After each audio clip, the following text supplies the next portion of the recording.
नमस्कार, आप सभी का पुनः स्वागत है इस ऑनलाइन प्लेटफॉर्म पर। मैं आपका होस्ट और दोस्त स्वागत चित्रांग आप सभी के बीच पुनः हाजिर हूँ। आज जो हम बात करने वाले हैं वो आपके सामाजिक विज्ञान जो 2018 के अंदर आपके आयोजित किया गया था उस पेपर को लेकर के बात करने वाले हैं। ठीक है, चलिए आगे चलते हैं अपने फटाफट से क्वेश्चंस को देखते हुए। पहला क्वेश्चन पूछा गया है हमसे कि अबुल फजल के अनुसार सूफियों के कितने संप्रदाय थे।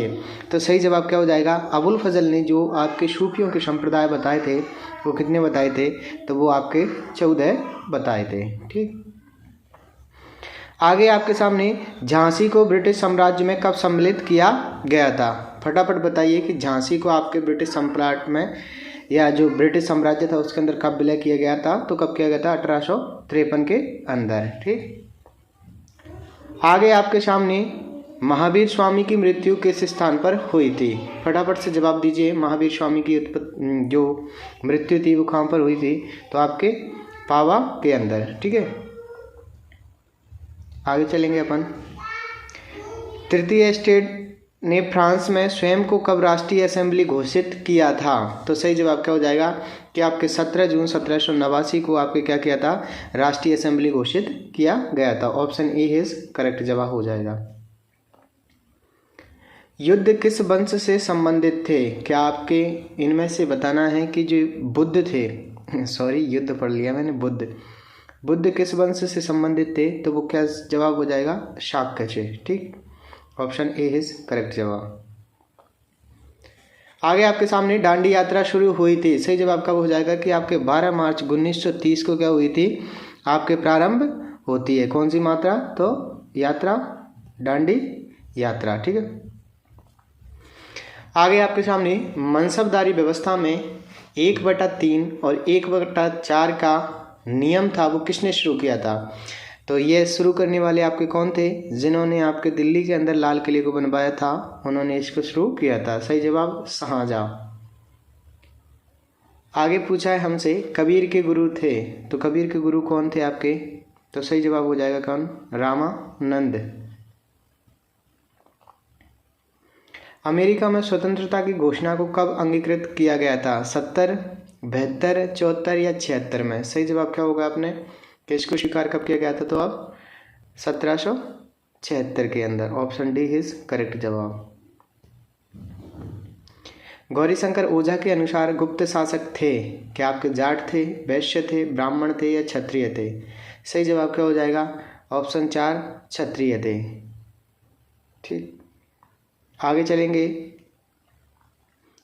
खूनी रविवार की घटना किस समय रूस में जार कौन था। जो खूनी घटना रविवार की मानी जाती है उस समय जो जार माना जाता है रूस के अंदर वो कौन था, तो वो था आपके क्या, अलेक्जेंडर थर्ड, नेपोलियन, लेनिन या निकोलस सेकंड। सही जवाब क्या हो जाएगा, Nicholas second. Option 2 is correct जवाब। आगे आपके सामने संयुक्त राष्ट्र संघ का मुख्यालय स्थित है। फटाफट से जवाब दीजिए, संयुक्त राष्ट्र संघ का मुख्यालय कहाँ स्थित है। क्या आपके न्यूयॉर्क है, लंदन है, पेरिस है, हैग है। अंतर्राष्ट्रीय न्यायालय का पूछेगा तो कहाँ पर है, आपके हैग के अंदर है। ठीक है, और आपके संयुक्त राष्ट्र संघ का मुख्यालय पूछेगा तो कहाँ पर है, न्यूयॉर्क के अंदर है। ठीक, आगे सिंधु घाटी सभ्यता में हमें स्टेडियम के प्रमाण कहाँ से मिले हैं। सही जवाब क्या हो जाएगा इसके लिए, क्या लोथल से, हड़प्पा से, राखीगढ़ी से या धौलावीरा से। सही जवाब होगा कहाँ से स्टेडियम के साक्ष्य मिले हैं, तो आपके धौलावीरा से। ठीक, आगे अपन तो आगे अपने सामने क्या, यूनानी नाम अमित्रोचेटस किस मौर्य शासक का समानार्थी था। क्या चंद्रगुप्त का, बिंदुसार का, अशोक का या सुसीम का। तो सही जवाब इसके लिए क्या हो जाएगा कि ये नाम किसके लिए था, आपके बिंदुसार के लिए। ऑप्शन 3 इज करेक्ट जवाब। आगे इबादत खाना की स्थापना किस वर्ष हुई थी, तो सही जवाब क्या होगा, 72, 75, 79 या 82। तो कब हुई थी आपके, तो इसकी इबादत खाना की स्थापना होती कब, 1575 के अंदर। मुगल शहर सूरत को शिवाजी ने किस वर्ष में लूटा था। क्या आपके 57 में, 60 में, 64 में या 75 में। तो सही जवाब कब हो जाएगा आपके 1664 के अंदर। आगे आपके सामने लोथल को किसने खोजा था? दयाराम साहनी ने, R.D. बनर्जी ने, S.R. राव ने, J.P. जोशी ने। तो किसके द्वारा खोजा गया था? S.R. राव के द्वारा। सॉरी। किसने क्रिप्स मिशन को दिवालिया बैंक के नाम अगली तारीख का चेक की संज्ञा दी थी? तो सही जवाब क्या हो जाएगा? तो इसके लिए क्या आपके जवाहरलाल नेहरू ने, मोहनदास गांधी ने और फिरोज मेहता ने, सुभाष चंद्र बोस ने। सही जवाब क्या होगा आपके? जो गांधी जी थे उसने क्रिप्स मिशन को क्या कहा था कि आपके क्या है ये दिवालिया बैंक की अगली तारीख के जो चेक है उसकी संज्ञा दी थी। आगे पूछा गया है हमसे कांग्रेस के प्रथम अध्यक्ष कौन थे? Option A Womesh Chandra Banerjee, option B Surendra Banerjee, option C Badruddin Tyab ji और ऑप्शन 4 होगा आपके सामने फिरोज शाह मेहता। तो सही जवाब क्या हो जाएगा? 1885 के अंदर आपके कांग्रेस की स्थापना करते हैं और उस समय जो लॉर्ड डफरिन है, ठीक है, वो आपके उपस्थित थे, ठीक है। और व्योमेश चंद्र बनर्जी को आपके प्रथम अध्यक्ष बनाया जाता है। वहीं बात करें जनगणना 2011 के अनुसार कुल जनसंख्या में से जैन धर्म की जनसंख्या का प्रतिशत सर्वाधिक किस जिले में था? ऑप्शन जालौर, ए उदयपुर, बाड़मेर या अजमेर। तो सही जवाब क्या हो जाएगा? उदयपुर के अंदर, ठीक है। ऑप्शन 2 इज करेक्ट जवाब। आगे चलेंगे अपन क्वेश्चन नंबर 21 की तरफ। एक तरफ दिया गया है अपन को क्या, कुछ कथन और दूसरी तरफ उनकी घटनाएं। जैसे कि हम बात करें कि प्लेट विवर्तनी सिद्धांत के अनुसार दीपीय चापों तथा दीपीय तोरणों का निर्माण परिणाम है, यानी कि जो आपके दीपीय चाप और दीपीय तोरण द्वार बने हैं वो किसके द्वारा बनते हैं? क्या आपके महासागरीय और महाद्वीपीय प्लेटों के अभिसरण से, यानी कि एक तरफ से तो महासागरीय प्लेट होगी, दूसरी तरफ से महाद्वीपीय प्लेट होगी। एक तो महाद्वीपीय प्लेटों के कारण, ठीक है। इससे याद रखना कि जो महाद्वीपीय प्लेट जब आपस में टकराती हैं तो इनके द्वारा तो क्या बनते हैं? बलित पर्वत बनते हैं और अंतर पर्वतीय पठार बनते हैं। किसके कारण? तो महाद्वीपीय प्लेटों के कारण, ठीक है। आगे आपके अपसारी प्लेट के कारण, अपसारी प्लेट सीमाओं का, या आपके महासागरीय प्लेटों के अभिसरण से। बिल्कुल, जब महासागरीय प्लेटें आपस में टकराती हैं तो वो नीचे की ओर चल जाते हैं। उसी के परिणाम स्वरूप या ऊपर की ओर, या तो नीचे जाएंगे या फिर आपके ऊपर की ओर जाएंगे। तो इसकी वजह से क्या बन जाएंगे? आपके कटक बन जाएंगे। क्या बन जाएंगे? कटक। उन्हें हम क्या बोलते हैं? तो उन्हें बोलते हैं दीपीय चाप या दीपीय तोरणों के नाम से जानते हैं। ऑप्शन कौन सा हो जाएगा? 4 इसके सापेक्ष में सही जवाब हो जाएगा, ठीक है। और याद रखना कि जब आपके महासागर और महाद्वीपीय प्लेट टकराती है तो इससे क्या होता है कि जो महासागरीय प्लेट है उसका घनत्व अधिक रहता है। जो महासागरीय प्लेट और ये आपके महाद्वीपीय प्लेट, तो इसका घनत्व अधिक रहता है, तो ये नीचे की ओर मिल जाती है और ये आपके 45 डिग्री के कोण पर मिलती है, जिसे जोन ऑफ बेसिन के नाम से जाना जाता है। अंदर जाकर के जब ये मेंटल के अंदर पहुंचती है तो ईकोजाइड का निर्माण होता है। किसका? ईकोजाइड। और ईकोजाइड बाद में पुनः जब आपकी ज्वालामुखी उद्गार होता है उससे ये बाहर आता है, ठीक है। और ये जो आपके महाद्वीपीय प्लेट है उसके फोल्ड होने से बन जाते हैं कि आपके माउंटेन, ठीक है। तो ज्वालामुखी की प्रक्रिया यहाँ पर आती है, ठीक है। और महाद्वीपीय टकराती है, वहाँ पर आपके क्या होता है? भूकंप देखने को मिलते हैं, लेकिन ज्वालामुखी की स्थिति देखने को नहीं मिलती है, या मिलती भी है तो बहुत कम, रेयर कंडीशन में। आगे ग्रीनविच के 75 डिग्री पूर्वी देशांतर का प्रतिध्वस्त देशांतर है, यानी कि एक तरफ तो कौन सा है अपने ग्रीनविच के पूर्वी देशांतर का 75 डिग्री। जैसे ग्रीनविच है ये GMT लाइन, इसका कौन सा होगा? 75। अब उसने पूछा है प्रतिध्वस्त, यानी कि दूसरे प्रतिध्वस्त यानी कि दूसरी ओर इसका कौन सा देशांतर होगा, वो हमसे पूछा गया है, ठीक है। तो इसका सही जवाब क्या होगा आपके सामने? तो वो हो जाएगा कौन सा? 105, ठीक। वो भी कौन सा? पश्चिम वाला। छोटी एवं तीव्र नदियां जो पश्चिमी घाट से निकल करके या उत्पन्न होकर अरब सागर में जाकर गिरती हैं कहलाती हैं। अरे ये प्रतिरूप का उदाहरण है, यह धूमाकृतिक का उदाहरण है, समांतर अववाह का या पूर्ववर्ती अववाह का। तो सही जवाब क्या होने वाला है कि जो आपके पश्चिम घाट से निकलकर नदियां जाती हैं वो समांतर अववाह का उदाहरण है। ऑप्शन 3 इज इसके सापेक्ष में सही रहेगा। भारत में वर्षा की परिवर्तनता निम्नतम पाई जाती है। कौन से क्षेत्र हैं जहाँ पर वर्षा की परिवर्तनता है वो आपकी निम्नतम पाई जाती है? क्या आपके पश्चिमी घाट के पश्चिमी ढालों पर, राजस्थान के थार मरुस्थल में, केंद्रीय भारत में, पूर्वी मैदानी भागों में? तो देखिए हम बात करें राजस्थान में, इसमें तो आपके क्या है परिवर्तनता, यानी कि उनका जो जैसे कभी कम और कभी ज़्यादा, ठीक है, इन दोनों के सापेक्ष में पूछा गया है कि यहाँ पर ऐसा कौन सा क्षेत्र है इनमें से जो इनमें आपके परिवर्तनता कम पाई जाती है, ठीक है ना। तो कौन सा हो जाएगा? पश्चिमी घाट वाला। पश्चिमी घाट वाले जब इसकी बात करते हैं तो यहाँ पर आपके अधिक वर्षा देखने को मिलती है, ठीक है। और यहाँ पर अगर आज साल की हम बात करें तो जैसे एक साल 100 सेंटीमीटर हो गई तो अगली साल आपके 90 सेंटीमीटर होगी। लेकिन इन क्षेत्रों की जब हम बात करते हैं तो इनमें एक साल 100 सेंटीमीटर हो गई और राजस्थान वाले तो किसी साल 50 सेंटीमीटर, 10 सेंटीमीटर ऐसे रह जाती है। तो यानी कि परिवर्तनता, ठीक है, वो कम पाई जाती है। तो कहाँ पर पाई जाती है? वो आपके पश्चिमी घाट के पश्चिम ढालों पर। किस सतह का एल्बिडो सर्वाधिक होता है? ठीक है, तो सही जवाब क्या हो जाएगा आपके? क्या आपके ताजागिरी बर्फ का, पुरानी बर्फ का, घने बादल का, या मिट्टी एवं गहरे रंग का? तो एल्बिडो सबसे अधिक किसका होता है? ताज़ा बर्फ का, ठीक है। 80% तक इसका एल्बिडो पाया जाता है। इसके बाद में होता है पुरानी बर्फ का। आगे आपके सामने एक तरफ खनिज दिए गए हैं और दूसरी तरफ उनसे संबंधित जिले दिए गए हैं और कहा गया है कि आप इनको आपस में मिलाइए। तो सबसे पहले हम बात करें कि आपके पाइराइट, तो पाइराइट कहाँ पाया जाता है? तो आपके देखने को मिलता है पाइराइट सीकर के अंदर। बेंटोनाइट, तो बेंटोनाइट की बात करें ये कहाँ पर देखने को मिलता है? लिथियम और स्लेट पत्थर। तो हम जब बात करें किसको? बेंटोनाइट की, तो बेंटोनाइट देखने को मिलेगा कहाँ पर? आपके बाड़मेर के अंदर और बीकानेर के अंदर, ठीक है। लिथियम की बात करें तो लिथियम देखने को मिलेगा आपको अजमेर के अंदर और स्लेट पत्थर देखने को मिलेगा अलवर के अंदर, ठीक है। तो इस तरीके से आप इनको याद रखना कि पाइराइट सीकर के अंदर, पाइराइट के साथ में याद रखना कि कैल्साइट के लिए भी कौन सा प्रसिद्ध है? सीकर वाला क्षेत्र प्रसिद्ध है, ठीक है। और अजमेर की जब हम बात करते हैं तो इसके लिए याद रखना कौन सा? आपके क्वार्टर्स, लिथियम,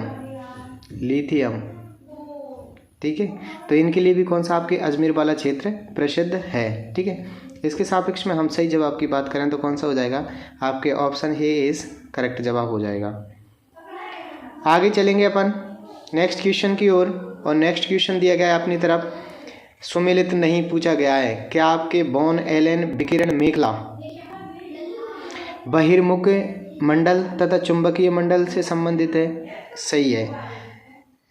एप्लेंटन परत है वो आपकी एप परत आयन मंडल की है, सही है। कैनेली हेविसाइड को हम डी परत या आयन मंडल के अंदर देखने को मिलता है, तो ये इसके सापेक्ष में सही नहीं है, गलत हो जाएगा। बाद बाकी मौसमी घटनाओं की छत हम ट्रोपोपोज को कहते हैं, ठीक है। तो इसका सही जवाब क्या हो जाएगा? 3। पृथ्वी की आंतरिक संरचना के संबंध में निम्नलिखित कथनों का परीक्षण कीजिए, ठीक है। एस्थेनोस्फीयर, पहले देख लेते हैं क्या पूछ रहा है, सही कथनों का चयन करना। एस्थेनोस्फीयर आंशिक पिघली अवस्था में होता है, बिल्कुल सही है कि जो आपके एस्थेनोस्फीयर है वो आपके किस में होता है? तो आंशिक पिघली अवस्था के अंदर होता है, ठीक है। आगे हम बात करें किसको लेकर के, तो आपके लिथोस्फीयर की मोटाई लगभग 100 किलोमीटर होती है। बिल्कुल आपको लिथोस्फीयर की मोटाई कितनी देखने को मिलती है? 100 किलोमीटर देखने को मिलती है। महाद्वीपीय क्रस्ट मुख्यतः ग्रेनाइट के बने होते हैं, जबकि जो हम महासागरीय क्रस्ट की बात करते हैं वो किसके बने रहते हैं? तो वो आपके बेसाल्ट के बने रहते हैं। आगे बात करें पृथ्वी का क्रोड या कोर मुख्यतः मैग्नीशियम से बना है। मैग्नीशियम से नहीं बना, जब हम पृथ्वी के कोर की बात करते हैं, ठीक है ना, या क्रोड की बात करते हैं तो वो आपके किससे बना है? तो आपके लोहा प्लस निकल से बना है। किससे बना है? लोहा प्लस निकल से बना है। तो इसके सापेक्ष में ये क्या हो जाएगा? गलत जवाब हो जाएगा। चलिए, तो इसमें से ए व शेष सही हो जाएंगे। ऑप्शन 3 इसके सापेक्ष में सही जवाब। राजस्थान के कृषि विभाग के मिट्टी वर्गीकरण के अनुसार निम्नलिखित में से जोड़ा सुमेलित नहीं है। बताइए फटाफट से कौन सा जोड़ा सुमेलित नहीं है। जब हम मिट्टियों के वर्गीकरण को पढ़ते हैं तो एक तो पढ़ते हैं हम किसका? यूएसडीसी का, और 1 पढ़ते हैं आपके राज्य कृषि विभाग का। ठीक है, आगे यूएसडीसी की बात करें तो इसने कितनी मिट्टियाँ बताई हैं? 5। इनको याद रख लेना, कभी पूछ ले तो इधर कौन सी पाई जाती है? तो इधर पाई जाती है आपकी कौन सी? एरिडोसॉल, एरिडोसॉल। इसके बाद में सेकंड नंबर पर पाई जाती है आपके एंटीसॉल, और दक्षिण पूर्वी के इधर देखने को मिलेगी इंसेप्टिसॉल, पूर्वी मैदानी के अंदर देखने को मिलेगी एल्पिसॉल, और हाड़ौती के पठार में देखने को मिलेगी कौन सी? वर्टिसॉल। तो ये तो हो जाएगा यूएसडीसी के अनुसार। ये हमसे पूछा गया है कि साइरोजिस्म और रेबेरिना श्रीगंगानगर हनुमानगढ़ में पाई जाती हैं, तो बिल्कुल साइरोजिस्म श्रीगंगानगर तथा हनुमानगढ़ के अंदर पाई जाती हैं। ठीक, आगे हम बात करें तो क्या आपके रेबेरिना, बिल्कुल साइरोजिस्म और रेबेरिना दोनों ही आपके कहाँ पर देखने को मिलती हैं? तो गंगानगर हनुमानगढ़ वाली बेल्ट में देखने को मिलती हैं। लाल लोमी की बात करें, या जिसे हम रेड लोमी सॉइल कहते हैं, जो आपके माही का जो मैदान है उसके अंदर देखने को मिलती है, तो बिल्कुल डूंगरपुर और बांसवाड़ा में देखने को मिलती है, जो आपके किसके लिए?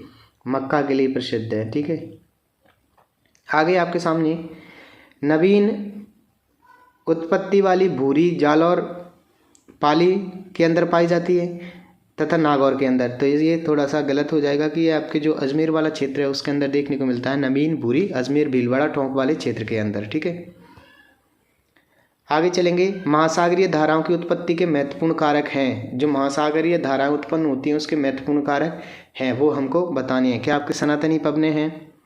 ठीक है। समुद्र जल के तापमान में अंतर है? बिल्कुल है। जहाँ पर तापमान कम होगा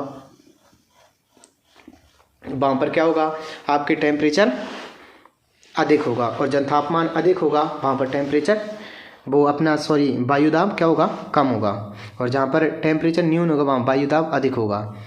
समुद्र जल की लवणता में अंतर पाया जाता है, बिल्कुल। जहाँ पर समुद्रीय या सैलिनिटी अधिक होती है वहाँ महासागरीय धाराओं की गति में परिवर्तन देखने को मिलता है, उसकी अपेक्षा जहाँ पर कम सेलिनाइट पाया जाता है। पृथ्वी का परिक्रमण तो इसके लिए जिम्मेदार नहीं है, बाद बाकी ये याद रखना कि सनातनी पवनें, समुद्र जल के तापमान में अंतर और समुद्र जल की लवणता में अंतर, ये क्या है? महत्वपूर्ण कारक है महासागरियों की जो धाराएं उनकी उत्पत्ति से संबंधित। सही जवाब क्या हो जाएगा आपके? तो ऑप्शन 2 इज करेक्ट जवाब। आगे, चंद्रमा की कला या कलाओं की कौन सी दशा में लघु ज्वार आता है? तो सही जवाब क्या हो जाएगा? हम पढ़ के भी आए इनको कि प्रथम और तृतीय चतुर्थांश के अंदर क्या है? आपके लघु ज्वार देखने को मिलेंगे।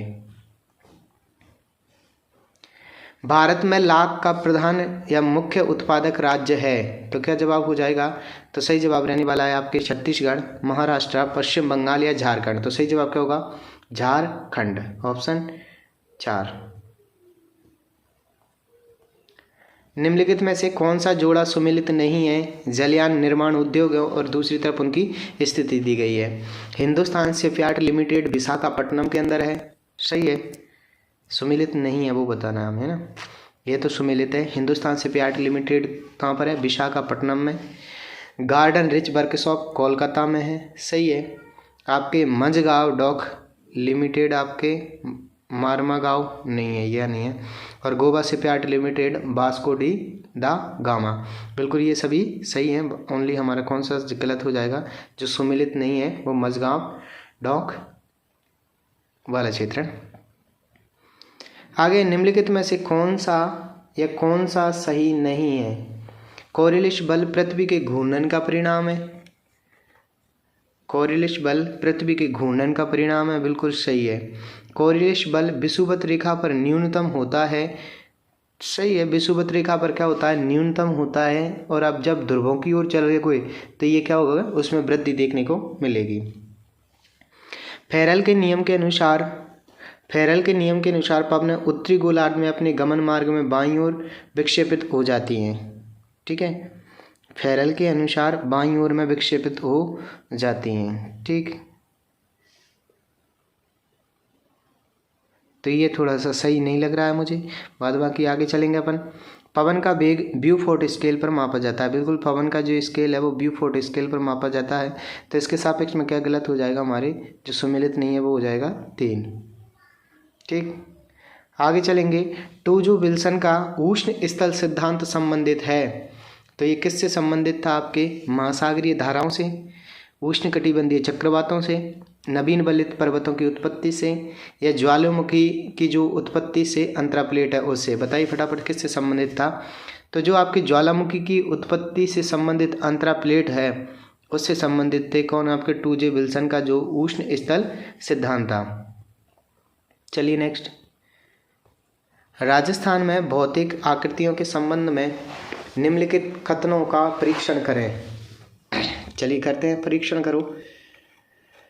और परीक्षण करने के बाद में क्या करना है, आगे दिख के आते हैं क्या करना है, सही कथन का चयन करना है। ठीक है, राजस्थान में भौतिक आकृतियों के संबंध में निम्नलिखित कथनों का परीक्षण करना है कि थार मरुस्थल में बालू का स्तूपों के मध्यवर्ती निम्नवर्ती गर्त मरहो कहलाते हैं। मरहो कहलाते हैं। सही बात है कि आपके जो थार का मरुस्थल है उसके अंदर जो बालू का स्तूपों के मध्य, जैसे कोई ये बालू का स्तूप है और इस बालू का स्तूप के मध्य कोई गर्त बन गया यानी कि गड्ढा सा बन गया, वो आपके क्या कहलाएंगे? मरहो कहलाएंगे। ठीक है, आगे आपके सामने कि उत्कात स्थलाकृति बनास बेसिन में पाई जाती है। गलत हो जाएगा, ये किस में पाई जाती है? तो चंबल बेसिन के अंदर पाई जाती है। आगे आपके सामने राजस्थान के दक्षिण पश्चिमी भाग में स्थित डोरा पर्वत अरावली पर्वतों का हिस्सा है। तो डोरा पर्वत दक्षिण पश्चिम भाग में देखने को मिलता है और डोरा कहाँ पर है? आपके जालौर के अंदर है। ठीक है, तो ये भी सही हो जाएगा। महान सीमा भ्रंश अरावली के पश्चिम भाग के सारे स्थित है। नहीं, ये अरावली से लेकर के आपके जो हाड़ौती का पठार है यहाँ पर देखने को मिलते हैं महान सीमा भ्रंश। ठीक है, ग्रेट बाउंड्री फोर्ट, तो ये भी गलत हो जाएगा, यानी कि बे और श सही है। ए और श कौन सा जवाब? 3। आगे आपके सामने निम्नलिखित में से कौन सा जोड़ा सुमेलित नहीं है? एक तरफ सहायक नदी और दूसरी तरफ मुख्य नदी दी गई है। बांडी, बेड़चकी, लूनी, शागी, मानसी, बनास, कुराल, चंबल। ठीक है, बताइए फटाफट से इसके सापेक्ष में कौन सा जवाब है जो कि आपके सही सुमेलित नहीं है। ठीक है, तो हम पढ़ते हैं जो गोइया, लीली, बांडी, सूखड़ी, मीठड़ी, चबाई, खारी, सागी, तो ये सब किसकी सहायक नदी हैं? तो आपके लूनी की सहायक नदी है, ना कि आपके बेड़च की। ठीक है, तो सही जवाब क्या हो जाएगा? Option A. आगे चलेंगे, पाठ क्षेत्र अवस्थित है मेघालय पठार में, बुंदेलखंड पठार में, कर्नाटक पठार में या आपके छोटा नागपुर पठार में।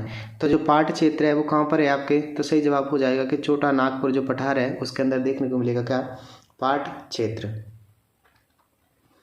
किसी वस्तु के उत्पादक के पूर्ति वक्र को प्राप्त करने के लिए निम्न में से किस घटक को स्थिर नहीं माना जाना चाहिए?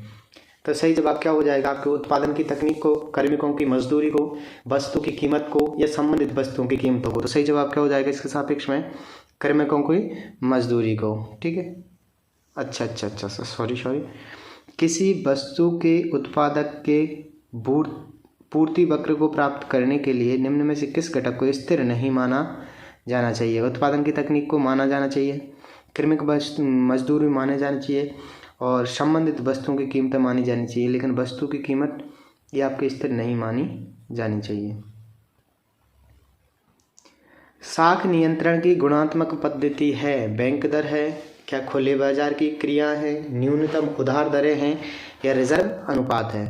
तो सही जवाब क्या हो जाएगा? आपके न्यूनतम उधार दरें हैं, जो आपके क्या है? बैंक नियंत्रण की गुणात्मक पद्धति है। भारत में बेरोजगारी के आंकड़े कौन उपलब्ध कराता है? NSSO, CSO, RBI, योजना आयोग। तो क्या जवाब हो जाएगा इसका सही जवाब? NSSO। ठीक, ऑप्शन ए है इसके सापेक्ष में क्या हो जाएगा? सही हो जाएगा। आगे आपके सामने साधन लागत पर शुद्ध राष्ट्रीय उत्पाद बराबर होता है।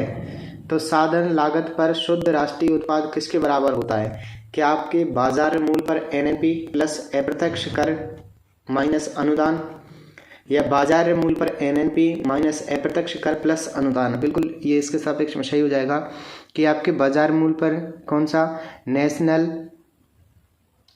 फैक्टर कॉस्ट यानी कि NNP आपके प्लस NNP में से हम अप्रत्यक्ष जो उसके अंदर कर लगाए गए हैं उनको घटा दें और साथ ही उस पर जो सब्सिडी दी गई है उसको जोड़ दें, तो आपके क्या हो जाएगा? आपके जो साधन लागत है उस पर राष्ट्रीय जो उत्पाद है उसके बराबर प्राप्त हो जाएगा।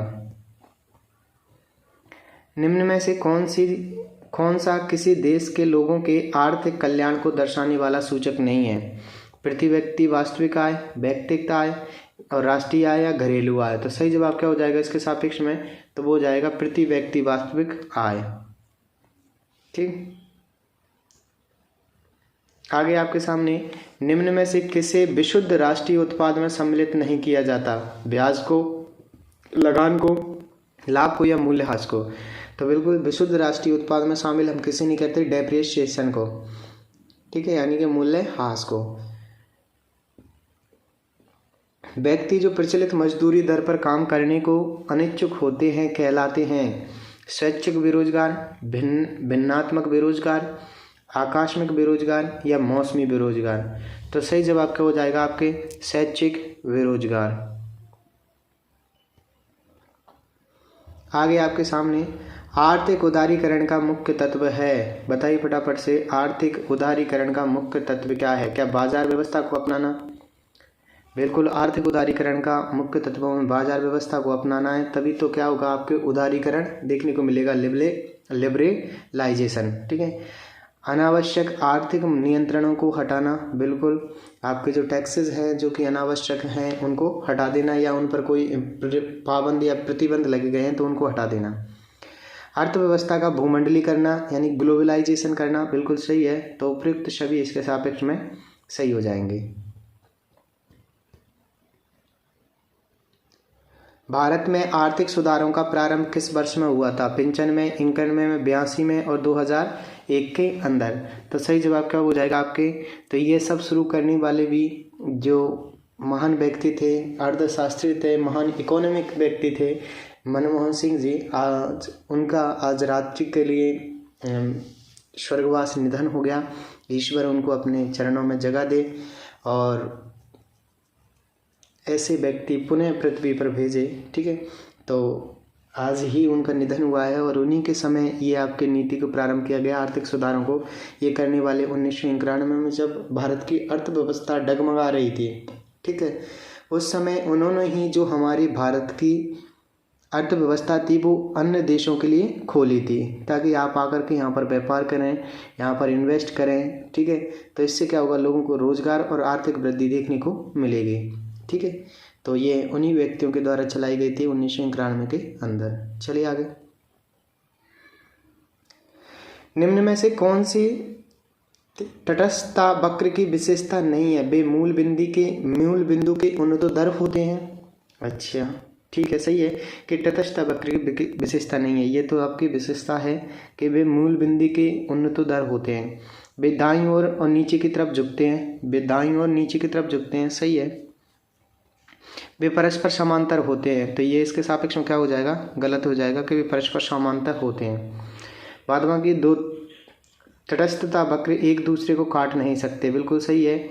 याद रखेंगे कि वे मूल बिंदु के उन्नतोदर होते हैं, वे दाईं ओर की तरफ नीचे की तरफ झुकते हैं, और जो दो तटस्थता वक्र हैं वो एक दूसरे को काट नहीं सकते।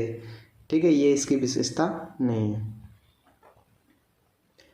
निम्न में से कौन सा भारत में गरीबी की रेखा को अधिकतर परिभाषित करता है? कृषि की उत्पादकता, बेरोजगारी, आय की असमानता या कैलोरी उपभोग। बताइए फटाफट से कौन सा जवाब इसके सापेक्ष में सही रहने वाला है? तो सही जवाब क्या हो जाएगा आपके साथ? जो गरीबी रेखा का अधिकतम परिभाषित करता है तो क्या हो जाएगा आपके? कैलोरी उपभोग। आगे चलेंगे। संतृप्ति के बिंदु पर किसी वस्तु की कुल उपयोगिता है, तो इसके लिए सही जवाब क्या रहने वाला है? तो इसके लिए रहने वाला है शून्य, न्यूनतम, अधिकतम या ऋणात्मक। तो संतृप्ति के बिंदु पर किसी वस्तु की जो कुल उपयोगिता है वो क्या रहेगी? हमेशा अधिकतम रहने वाली है। ठीक है, चलिए आगे। भारत की नवीनतम विदेशी व्यापार नीति की समयावधि है, तो क्या है? 15-20, 17-22, 12-17 और 16-21। तो कौन सी थी? तो आपकी 15-20 वाली। ठीक है, समान मांग वक्र पर नीचे की ओर गति दर्शाती है, कि जो समान मांग वक्र है उस पर नीचे की ओर गति दर्शाती है, तो क्या दर्शाती है? आपके मांग का विस्तार, पूर्ति का विस्तार, मांग में वृद्धि या मांग में कमी। तो सही जवाब क्या हो जाएगा इसके सापेक्ष में कि जो मांग का विस्तार है उसको दर्शाती है क्या, नीचे की ओर गति। ठीक है, आगे आपके सामने भारत की द्वितीय पंचवर्षीय योजना के वास्तविक शिल्पकार कौन थे? बताइए फटाफट से कि जो आपके सेकंड 5 ईयर प्लान था उसके वास्तविक शिल्पकार किसे माना जाता है? तो महान अर्थशास्त्री थे कौन? पीसी महानोबलिश। इनको माना जाता है कि आपके जो सेकेंडरी 5 ईयर प्लान था उसके वास्तुकार या शिल्पकार। आगे है, निम्नलिखित में से कौन सा केंद्रीय बैंक का कार्य नहीं है? बताइए फटाफट से, इनमें से कौन सा कार्य है जो केंद्रीय बैंक का नहीं है? क्या आपके सरकार को बैंकिंग सुविधाएं प्रदान करना? ठीक, आगे आपके सामने जनता को बैंकिंग सुविधाएं प्रदान करना।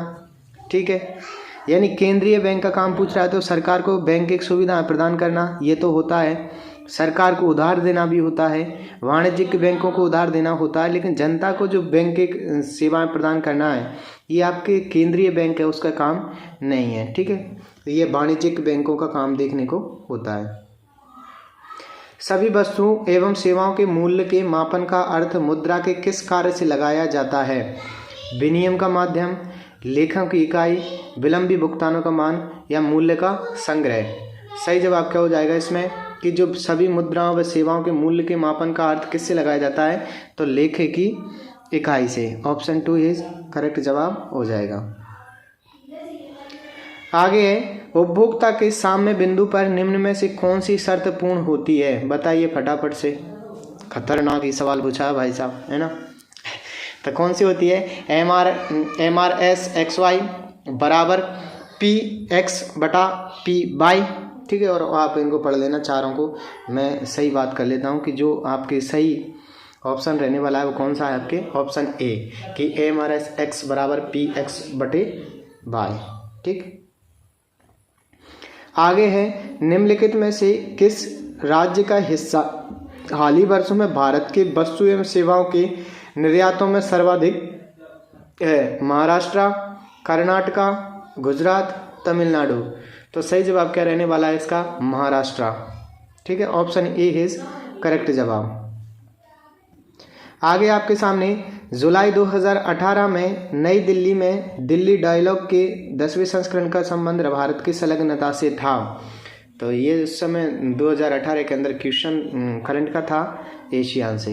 ठीक है, आ जाइए, किस संविधान संशोधन द्वारा संविधान में संघ के मंत्रिमंडल शब्दावली को अंत स्थापित किया गया था? 24वां संविधान संशोधन, 42वां, 44वां या 56वां? तो सही जवाब क्या हो जाएगा कि आपके 44वें संविधान संशोधन के द्वारा आपके क्या किया गया था? तो जो मंत्रिमंडल है, संघ के मंत्रिमंडल शब्दावली को अंत स्थापित किया गया था। ऑप्शन 3 इसके सापेक्ष में सही हो जाएगा। आगे संविधान संशोधन प्रक्रिया के संबंध में निम्नलिखित कथनों पर विचार करना है। ठीक है, चलिए करें। ऐसा संशोधन या विधेयक संसद के किसी भी सदन में पुनर्स्थापित किया जा सकता है। ठीक,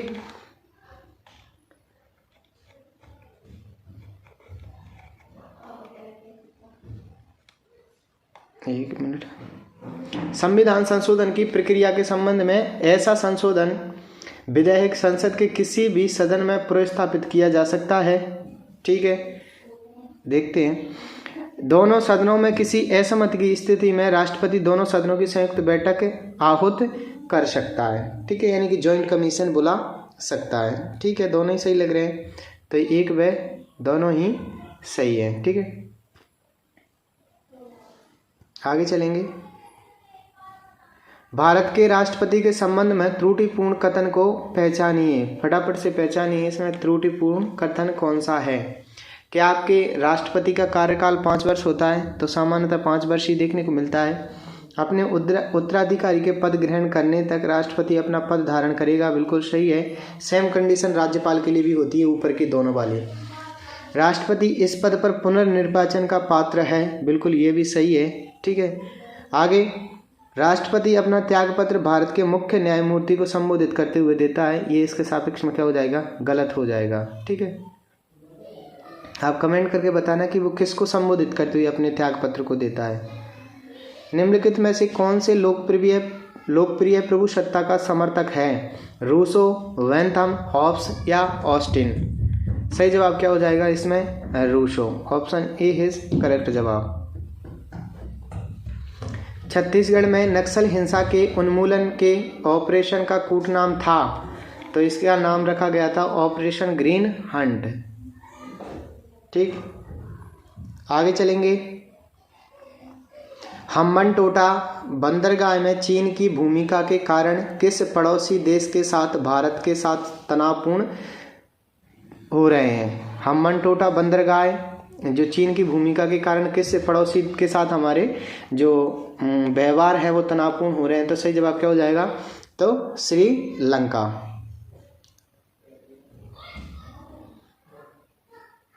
आगे है, निम्नांकित में से क्या राजनीति सिद्धांत के आधुनिक परिप्रेक्ष्य की अनुरूपता में नहीं है? सही जवाब क्या रहने वाला है? क्या आपके शक्ति अध्ययन के केंद्र के रूप में, मूल्य मुक्त उपागम के रूप में, मानकीय राजनीति सिद्धांत का विकास, अवमूलनात्मक धारा या सामग्री का उपयोग? तो हमें परिप्रेक्ष्य में नहीं है। बाद में देखिए, शक्ति अध्ययन के केंद्र के रूप में तो ये तो होते हैं, मूल्य मुक्त उपागम होते हैं, और अनुभव मूलक आधार सामग्री का उपयोग ये भी होता है।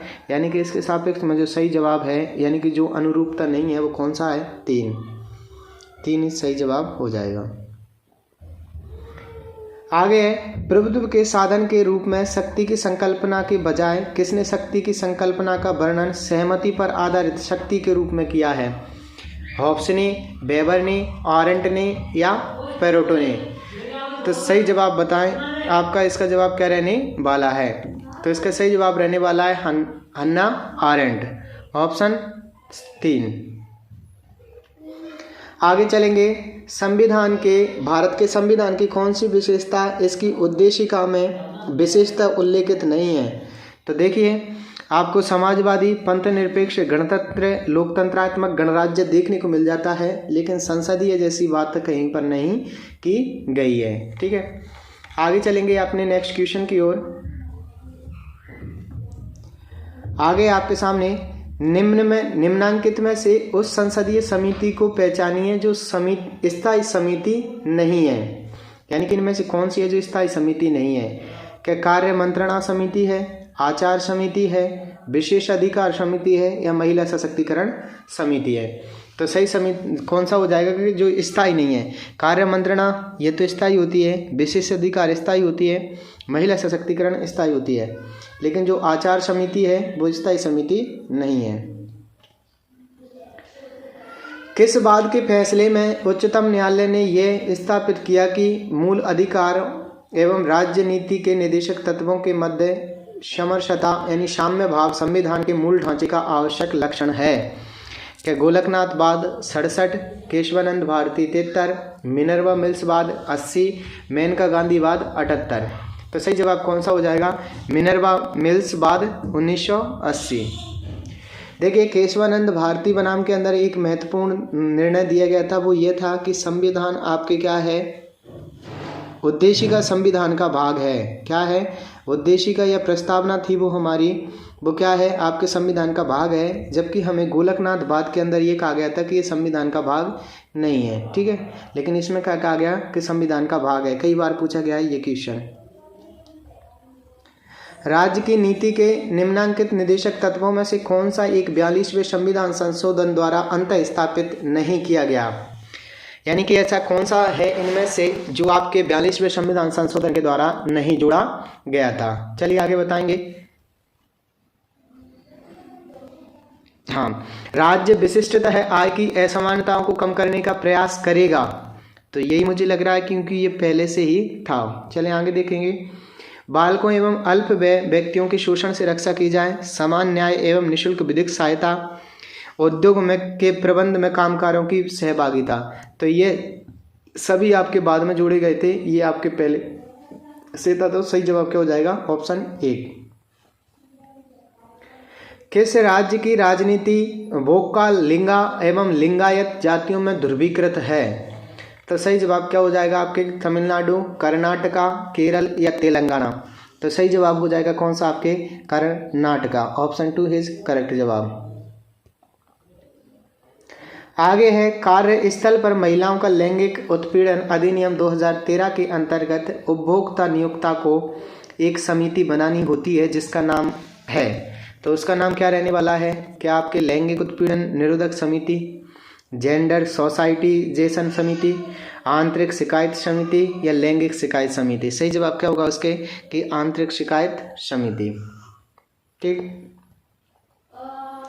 आगे आपके सामने, भारत में न्यायिक पुनरावलोकन के संबंध में निम्नलिखित कथनों पर विचार कीजिए।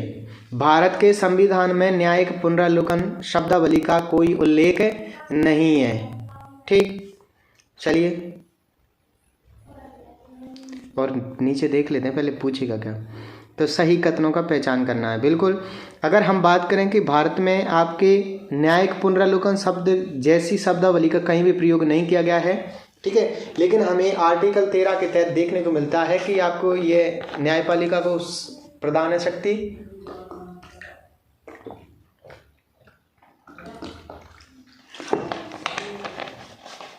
कि वो पुनः समीक्षा कर सकती है, लेकिन स्पष्टतः न्यायिक पुनरावलोकन शब्द का उल्लेख कहीं भी देखने को नहीं मिलता।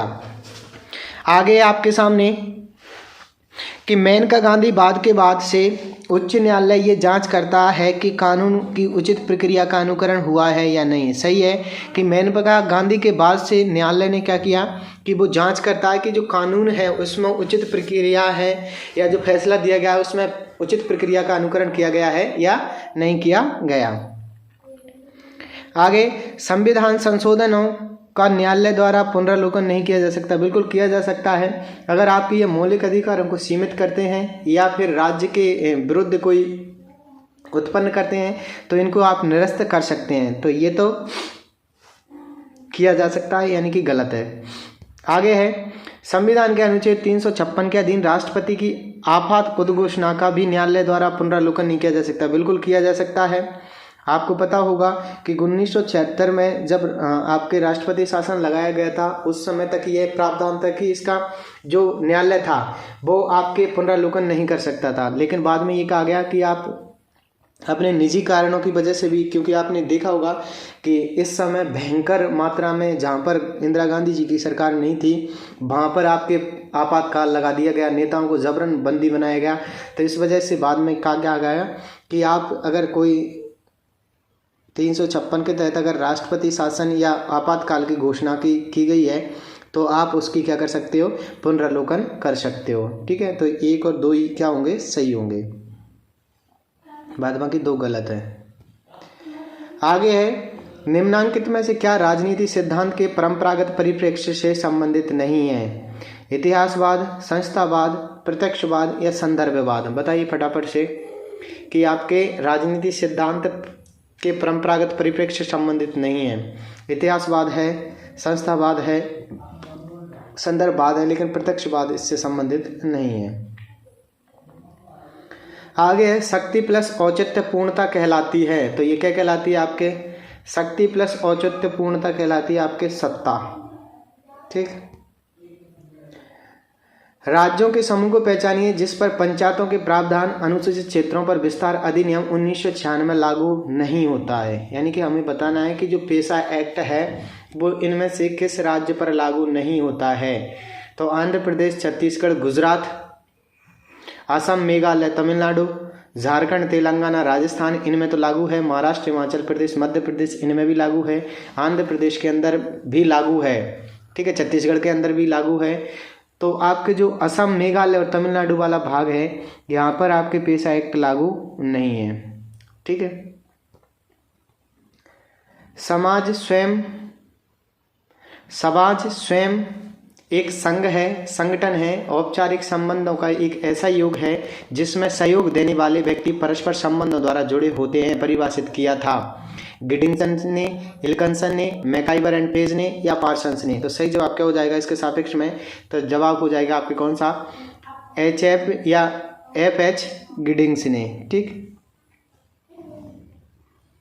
निम्न में से किस अवधारणा में MN श्रीनिवासन ने जातीय गतिशीलता को सामाजिक और सांस्कृतिक परिवर्तन की प्रक्रिया के रूप में समझाया है? लौकिकीकरण को, पश्चिमीकरण को, सांस्कृतिकरण को या आधुनिकीकरण को? तो सही जवाब क्या रहने वाला है इसके सापेक्ष में? तो आपके ऑप्शन बिल्कुल संस्कृतिकरण क्या होगा? परिवर्तन के रूप में समझाया। किसने? एम.एन. श्रीनिवासन ने। आगे है एड्स यानी एक्वायर्ड इम्यूनी डिफेंसी सिंड्रोम दिवस इस दिन मनाया जाता है। एड्स पूछा है किस दिन मनाया जाता है एड्स दिवस, तो कब मनाया जाता है? 1 दिसंबर को। ठीक, आगे है निम्न में से किस समाजशास्त्री ने संप्रदायवाद के 6 आयामों की व्याख्या की? दुबे ने, श्रीनिवास ने, उम्मन ने या मुखर्जी ने? तो सही जवाब क्या हो जाएगा आपके? जो टीके उम्मन थे उन्होंने समाजशास्त्री में संप्रदायवाद के जो 6 उपागम थे या 6 आयाम थे उनकी व्याख्या की थी।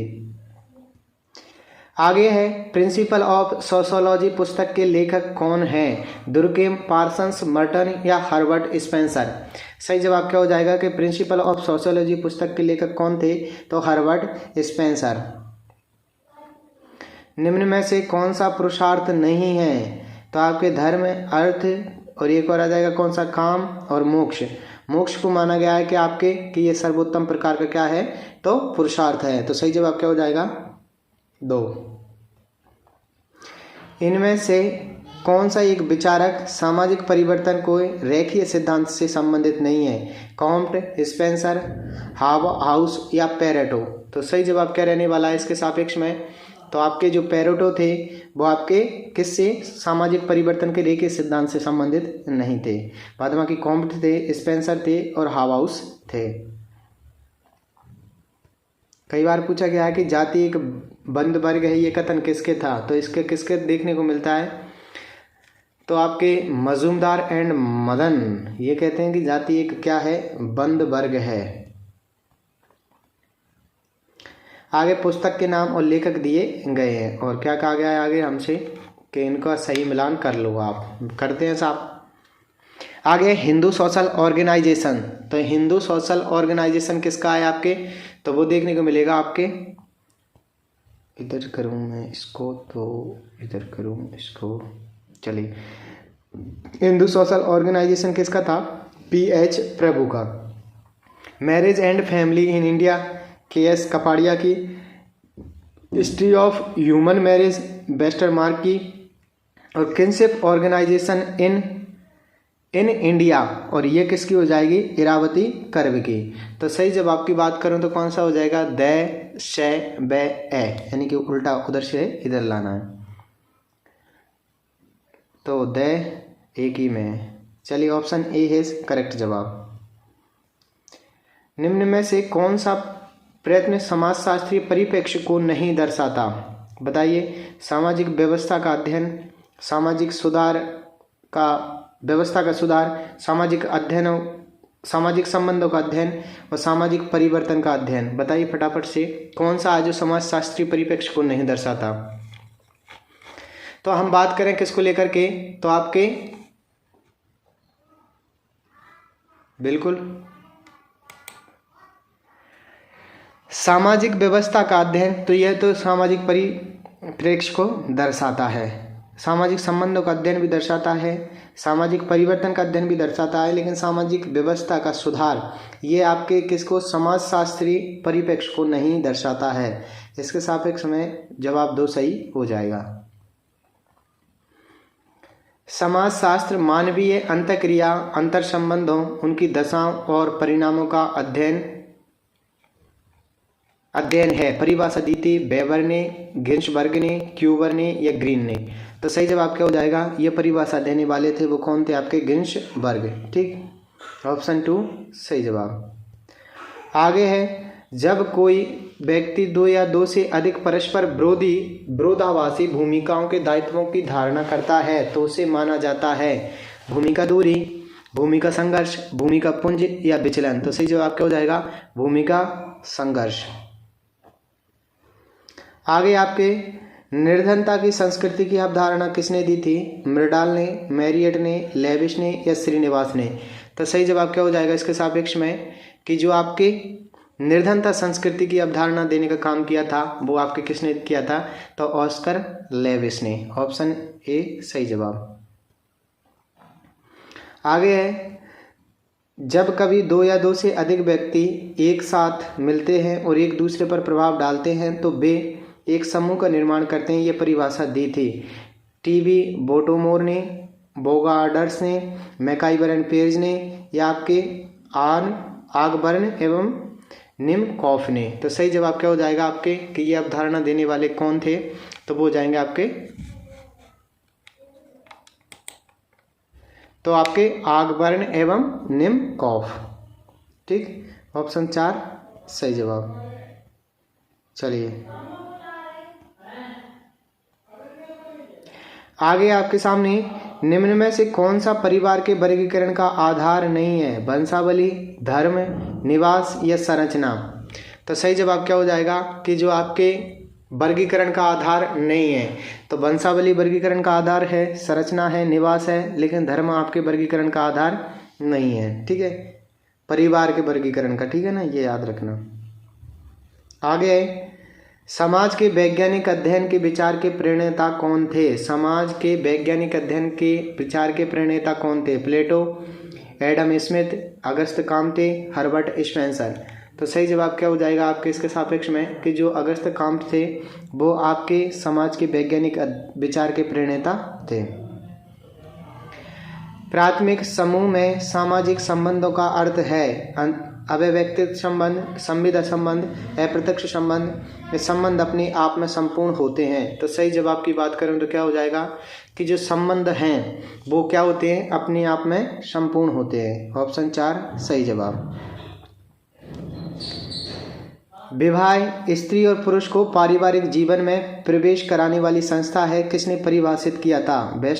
वेस्टरमार्क ने, पीएच प्रभु ने, बोगार्डस ने या केएम कपाड़िया ने। तो सही जवाब क्या हो जाएगा कि इसको देने वाले या परिभाषित किया था किसने? बोगार्डस ने। आगे है, अर्जित प्रशस्ति निर्धारित होती है लिंग, शिक्षा, आयु या जाति के द्वारा। बताइए फटाफट से। तो सही जवाब क्या हो जाएगा कि जो अर्जित परिस्थिति है वो किसके द्वारा निर्धारित होती है? तो आपके एजुकेशन के द्वारा। ठीक है, बाद बाकी अच्छा पढ़ोगे तो मास्टर बन जाओगे जल्दी से, है ना। और फिर चलिए सही उत्तर का चयन करना है, सब बन जाओगे मास्टर इस बार। स्थायी कार्यपालिका उत्तरदायी होती है लोक नीतियों के निर्माण के लिए, लोक नीतियों के क्रियान्वयन के लिए, प्रशासन में निरंतरता बनाए रखने के लिए, उच्च पदों पर नियुक्ति के लिए और विस्तृत प्रशासनिक प्रश्नों के निर्णय के लिए। बताइए फटाफट से, जो स्थायी कार्यपालिका उत्तरदायी होती है। तो सही जवाब की बात करें तो इसमें आपके रहने वाले हैं क्या? एक तो ये किसके लिए? लोक नीतियों के क्रियान्वयन के लिए। ठीक है, ऑप्शन 2 सही है। आगे बात करूं वहीं प्रशासन में निरंतरता बनाए रखने के लिए। ठीक है, ये 2 इसके सापेक्ष में सही है। चलिए तो आपके 1 और 2। ठीक, आगे चलेंगे। लोक प्रशासन की प्रकृति के बारे में एल.डी. वाइट किस दृष्टिकोण का समर्थन करते हैं? एकीकृत का, संकुचित का, पोस्ट कार्य का या प्रबंधकीय का? तो किसका समर्थन करते हैं आपके एल.डी. वाइट? वो करते हैं किसके? आपके एकीकृत का। ऑप्शन ए इज करेक्ट जवाब। इनमें से कौन सा एक परिवार सबसे पुराना माना जाता है? बताइए फटाफट से। लोक प्रशासन एक गतिविधि के रूप में, ठीक है, तो यही बिल्कुल यही सबसे पुराना माना जाता है कि लोक प्रशासन एक गतिविधि के रूप में सबसे पुराना माना जाता है। बाद बाकी आप चाहो तो इनको ऑप्शन को और पढ़ लेना। ठीक है, चले आगे। एक तरफ विचारक और दूसरी तरफ विचार धारणाएं दी गई हैं। ठीक है, सबसे पहले दिया गया है गुलिक। गुलिक की कौन सी विचार धारणा थी? तो गुलिक की विचार धारणा थी वो कौन सी थी? तो वो आपके पोस्ट कार्य वाली थी। ठीक, साइमन की बात करें तो साइमन की कौन सी थी? तो वो थी आपके निर्णय निर्माण की। मैस्लो की कौन सी थी? तो मानव आवश्यकता पदानुक्रम सोपान दिया था। टेलर की कौन सी हो जाएगी? कार्य विज्ञान का विकास। ठीक है, तो आपके बिल्कुल 1 में 2, 2 में 3, 3 में 4 और 4 में 2। चलिए, आराम से भी कर सकते थे अगर आपको अब्राहम मैस्लो वाला भी याद था तो, आवश्यकता पदानुक्रम का सिद्धांत। ठीक है, कभी जब भी आप ये एलिमिनेशन मेथड को अपनाएं तो या तो आगे वाले को मैच कराओ सबसे पहले, या पीछे वाले को मैच कराओ। ठीक है ना, आगे वाले तो समथिंग सबके सेम ही रहते हैं, अगर पीछे वाले सेम है तो इस बार आगे वाले में थोड़ा सा डिफरेंस होगा। ठीक है, बाद बाकी तो आपको खैर पूर्ण जानकारी तो होनी चाहिए, पर मतलब जब नहीं आ रहा हो तो इस सिचुएशन में आप कर सकते हो इसको अप्लाई। आगे आपके सामने लोकपाल एवं लोकायुक्त विधेयक 2011 के अनुसार अध्यक्ष एवं सदस्यों की नियुक्ति हेतु चयन समिति में सम्मिलित है। बताइए कौन सम्मिलित है चयन समिति में? प्रधानमंत्री हैं आपके, राज्यसभा के सभापति, लोकसभा अध्यक्ष और लोकसभा के विपक्ष के अध्यक्ष। तो सही बात करें कि इसकी चयन समिति में आपके कौन होता है, तो आपके एक तो कौन होते हैं? प्रधानमंत्री महोदय। ठीक है, दूसरे कौन होते हैं? तो वो होते हैं आपके लोकसभा के अध्यक्ष, और तीसरे कौन होते हैं कि आपके लोकसभा में विपक्ष का नेता। ठीक है, तो ये आपके चयन समिति में होते हैं 1, 3, 4। आगे है, एक आंतरिक लालसा जो व्यक्ति को कार्य करने के लिए प्रेरित करती है उसे कहते हैं, तो क्या कहते हैं आपके? तो उसे हम कहते हैं आपके मोटिवेशन या अभिप्रेरणा। एक आंतरिक लालसा जो व्यक्ति को कार्य करने के लिए, जैसे तुम्हारे सामने एक लालसा है, कौन सा? कि सेकंड ग्रेड का मुझे इस बार एग्ज़ाम निकालना है। क्यों? क्योंकि इसकी सैलरी रहने वाली है मुझे अच्छी खासी, साथ ही रिटायरमेंट रहने वाला है 1-8 करोड़ का, और तुम तो लिख लिया करो कि 1 लाख पर मंथ सैलरी और 2 करोड़ रिटायरमेंट। मैं कह रहा हूँ दुनिया का सबसे मोटिवेशनल और पावरफुल जो आपके सामने है वो यही है, क्योंकि पैसे से बड़ा मोटिवेशन दुनिया के अंदर ना तो आज तक कोई बना है ना कभी बनेगा। और फिर हम तो मिडिल क्लास से हैं, हमारे घर वालों की परिस्थितियाँ रोज़ अगर आप उनको देखो, हमारे माँ बाप कितनी मेहनत करते हैं हमें पढ़ाने के लिए। ठीक है ना, तो आप छोटे बच्चे हैं नहीं, तो इसलिए मैं कभी ऐसी चीज़ों को बातों पर या समय व्यर्थ नहीं करता, ताकि 2 मिनट की वजह से एक क्वेश्चन और सही हो।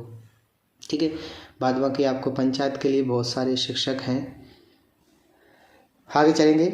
वुडरो विल्सन को लोक प्रशासन विषय के जनक के रूप में जाना जाता है, क्योंकि ये मैं नहीं कह रहा कि मतलब बहुत सारे शिक्षक हैं, मतलब किसी की बुराई नहीं कर रहा, पर मतलब बता रहा हूँ मैं कि ठीक है ना, कि अगर आपको ऐसा लगता है तो आप उनसे सुन सकते हैं, ऐसा कुछ नहीं है। सभी शिक्षक बहुत अच्छे होते हैं, मैं सभी को प्रणाम करता हूँ, क्योंकि गुरु हमारे यहाँ पर ब्रह्मा का अवतार माना जाता है। चलेंगे आगे। गलती से उच्चारण हो गया कि किसी और शिक्षक से सुन सकते हैं, माफ़ करें मुझे, है ना। चलिए आगे। वुडरो विल्सन को लोक प्रशासन विषय के जनक के रूप में जाना जाता है क्योंकि उन्होंने लोक प्रशासन की पहली पाठ्य पुस्तक लिखी थी? नहीं। उन्होंने सिद्धांतों का विकास किया था? नहीं। उन्होंने लोक प्रशासन को एक महत्वपूर्ण क्रिया माना था? उसने लोक प्रशासन के पृथक अध्ययन की आवश्यकता पर जोर दिया था। बिल्कुल सही है, इसीलिए हम जो वुडरो विल्सन हैं उनको लोक प्रशासक विषय के जनक के रूप में जानते हैं, क्योंकि उन्होंने जो लोक प्रशासन था, पब्लिक एडमिनिस्ट्रेशन था, उसको पृथक अध्ययन की आवश्यकता पर जोर दिया था। आगे आपके सामने मानव सिद्धांत पर जोर देता है, या मानव के जो संबंध सिद्धांत हैं उन पर कौन जोर देता है? क्या आपके बात करें लोगों पर? मानव संबंध सिद्धांत है ना, लोगों पर जोर देता है। बिल्कुल ऑब्वियस नॉर्मल बात है कि ये मनुष्यों पर ही देगा या लोगों पर देगा। संरचना पर देता है? नहीं देता। संगठन के सिद्धांत पर देता है? नहीं। अनौपचारिक समूह पर देता है? बिल्कुल 1 और 4 सही हो जाएंगे। आगे चलेंगे अपन। निम्नलिखित में से किसने भारत में लोकपाल एवं लोकायुक्त की नियुक्ति की सिफारिश की थी? बताइए फटाफट से। प्रशासनिक सुधार आयोग प्रथम, द्वितीय, या संतानम समिति, या आपके सरकारिया आयोग? तो आपके जो प्रथम प्रशासनिक सुधार आयोग था उसने आपके भारत में क्या कहा था कि लोकपाल एवं लोकायुक्त की जो नियुक्ति है उसकी सिफारिश की थी। आगे चलेंगे। साइमन के अतिरिक्त कौन से विचारक को निर्णय निर्माण प्रक्रिया के एक अर्थपूर्ण विश्लेषण के लिए जाना जाता है? फ्योल, बर्नार्ड, टेलर, या फॉलेट? बताइए फटाफट से किसको जाना जाता है? तो किसको जाना जाता है? बर्नार्ड को। सॉरी। लोक प्रशासन का जन्म हुआ था मुख्यतः, बताइए फटाफट से। मुख्यतः जन्म हुआ था क्योंकि सामूहिक क्रिया एवं व्यवहार के नियमन हेतु। ठीक है, किसके लिए हुआ था? तो सामूहिक क्रिया एवं व्यवहार के नियमन हेतु। 2 इसके सापेक्ष में सही जवाब। आगे है, भारतीय संसद द्वारा सूचना का अधिकार अधिनियम किस वर्ष में अधिनियमित किया गया था? 4, 3, 5, 6। तो सही जवाब क्या हो जाएगा? 2005 के समय। हजवर्ग के अनुसार निम्नांकित में से कौन से अभिप्रेरक हैं? यानी कि इनमें से बताना है कि कौन से हैं जो अभिप्रेरक हैं। क्या आपके वेतन है? ठीक है, तो वेतन तो ऐसा कुछ नहीं है कि अभिप्रेरक हो। पहचान और मान्यता, हाँ ये तो होते हैं। बाद में कि उत्तरदायित्व, ये भी है। आपके कार्य की दशाएं, ऐसा कुछ नहीं है। बाद में की उपलब्धि, ये बिल्कुल। तो 2, 3 और 4 हैं, वो क्या 5 सॉरी, वो आपके क्या कहलाएंगे? अभिप्रेरक कहलाएंगे। चलिए देखते हैं 2, 3, 5। तो सही जवाब 4 के पक्ष में, 2, 3, 5। हाँ, आगे है, परिवर्णी शब्द पोस्ट कार्य के में कौन सा अक्षर उस शब्द को इंगित करता है जिसका अर्थ आदेश एवं निर्देश जारी करना होता है? तो देखिए, पी करता है आपके किसको? प्लानिंग को। ठीक है, ओ किसको करता है? ऑर्गेनाइजेशन को। एस किसको करता है? स्टाफिंग को। डी किसको करता है? आपके डायरेक्टिंग को या निर्देशन को। ठीक है, सी ओ किसको करता है? तो ये कोऑर्डिनेशन को। आर किसको करता है? रिपोर्ट को। और बी किसको करता है? बजटिंग को। वापस से याद रख लेना, P for planning, O for organisation, S for staffing, D for direction यानी कि निर्देशन। ठीक है, सी ओ को साथ में रखा गया है, कोऑर्डिनेशन।